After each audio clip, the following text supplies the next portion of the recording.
hace 1.500 millones de años. El planeta Tierra tenía casi 3.000 millones de años. Por primera vez en su historia comenzaba a parecerse al planeta que conocemos. La aparición del oxígeno había teñido los océanos de azul y los continentes habían crecido hasta cubrir casi la cuarta parte de la superficie. Pero su expansión no había acabado. Bajo los océanos se disipaban fuerzas que cambiarían su posición. Imperceptiblemente los continentes se movían.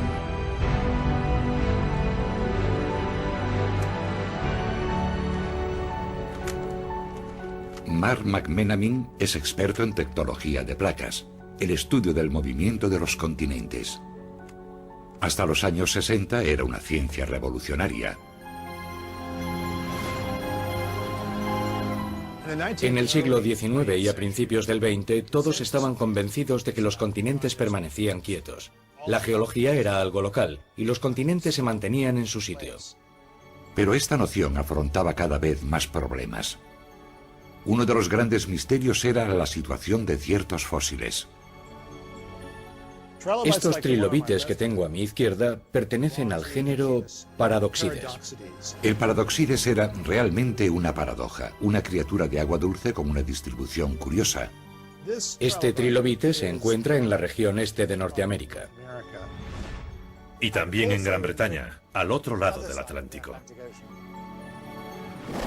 Los paradoxides de agua dulce no podían haber cruzado el inmenso océano salado.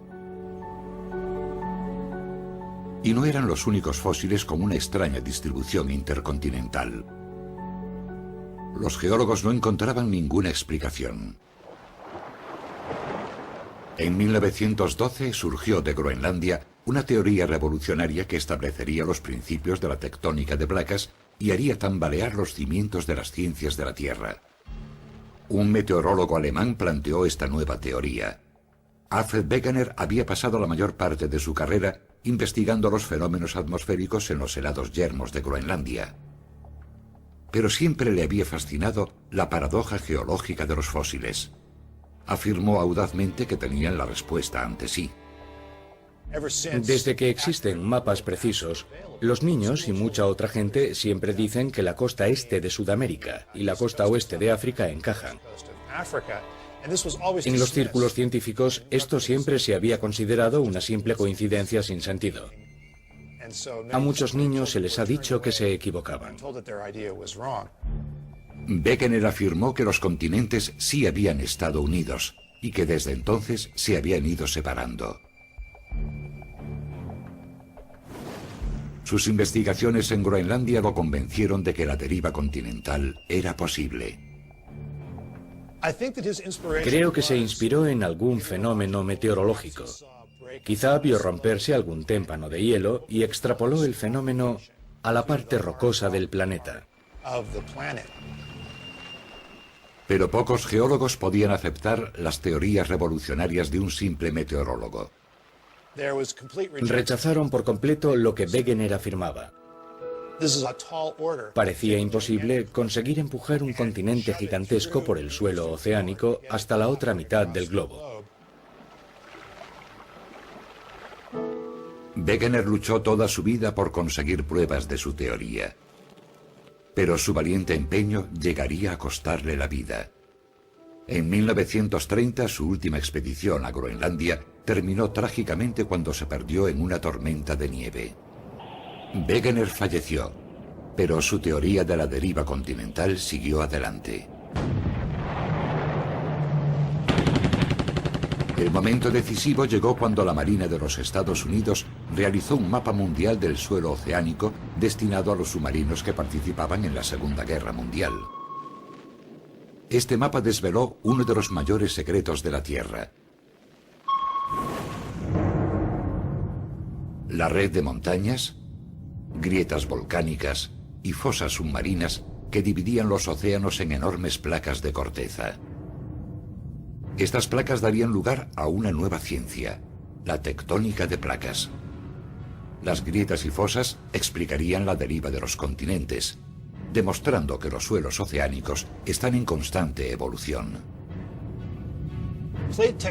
La tectónica de placas se basa totalmente en la destrucción de lo viejo y la creación de lo nuevo. A gran profundidad bajo la superficie, el manto rocoso se mueve continuamente en círculos, siguiendo las corrientes de convección de calor generadas en el interior del planeta. Donde estas corrientes ascienden, se forman grietas y las placas se alejan. En el espacio que dejan se forma nueva corteza marina. Donde las corrientes del manto descienden, arrastran la vieja placa oceánica con ellas hacia el interior de la Tierra. Cuando la placa oceánica se mueve, también lo hacen los continentes. Esa placa oceánica arrastra el continente consigo, como una escalera mecánica o una cinta transportadora. El proceso de creación de los océanos es visible en la actualidad en una isla rocosa en medio del Atlántico, Islandia. Islandia se encuentra en el dorsal mesoatlántico, una cordillera de montañas volcánicas submarinas de 16.000 kilómetros de largo que señala una de las grietas más profundas de la corteza terrestre. Islandia es una de las cimas de esa cadena montañosa, como un enorme volcán situado sobre ella. El sismólogo Paul Einarsson estudia el volcanismo de esta remota isla. Estos procesos colaboran a la expansión del océano Atlántico.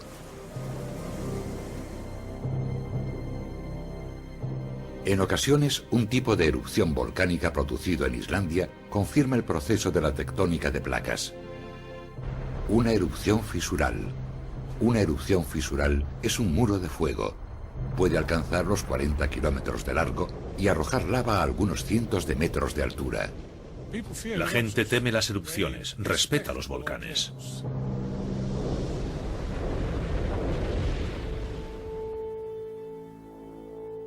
Estas fisuras marcan el trayecto del límite de la placa que da forma al Atlántico. Por toda la isla, desde el nordeste al suroeste, se pueden ver los restos de estas erupciones fisurales, marcando el paisaje rocoso con cañones poco profundos. Estos cañones amplían muy lentamente la superficie de Islandia.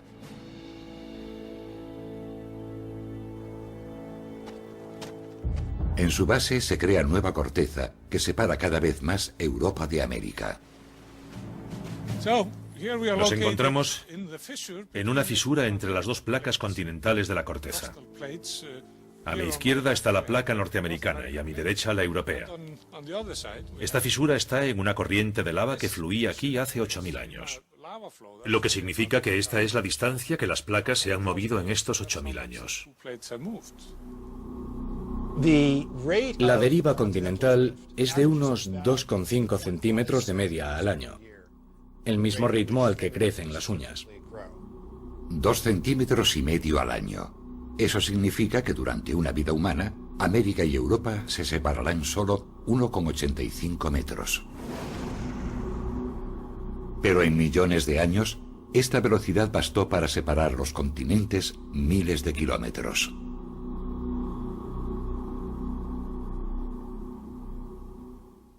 Utilizando la tectónica de placas como guía, los geólogos como Mark McMenamin han reconstruido la epopeya de los movimientos continentales desde el principio. Las muestras obtenidas de las márgenes continentales actuales les han permitido comparar fósiles y microfósiles e identificar los distintos tipos de rocas primitivas para reconstruir la posición inicial de los continentes. Es complicado. Es como un puzzle. Tenemos todas esas piezas y hemos de utilizar las pistas e indicios de que disponemos para situar una margen continental frente a la otra. Están convencidos de conocer el movimiento de los continentes desde hace más de 1.000 millones de años. Hasta un periodo de choque entre los continentes.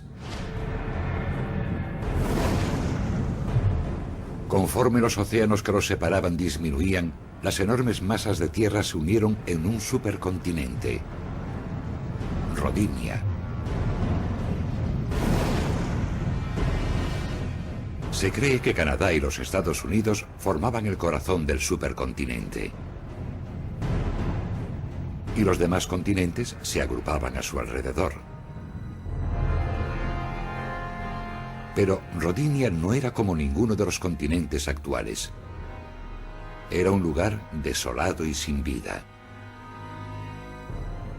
Sería muy parecido a estar en el desierto, como ciertas partes del Sáhara o el Valle de la Muerte. Sin plantas, sin bosques, sin praderas.